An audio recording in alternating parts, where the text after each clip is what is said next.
This iPad is bent and no longer charging. Today we're gonna fix it.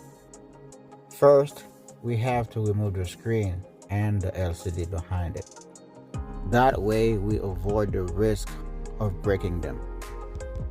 After applying pressure to the back of the iPad, we are now able to connect the charger to the charging port. And this is how it looks. Now it's time to put everything back together. We're gonna clean the screen and connect the charger. And thank you for your support and have a great day. This iPad is bent and no longer charging. Today we're gonna fix it.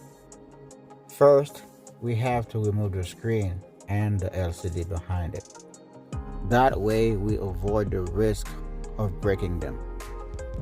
After applying pressure to the back of the iPad, we are now able to connect the charger to the charging port. And this is how it looks. Now it's time to put everything back together.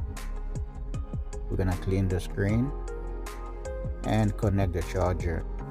And thank you for your support and have a great day.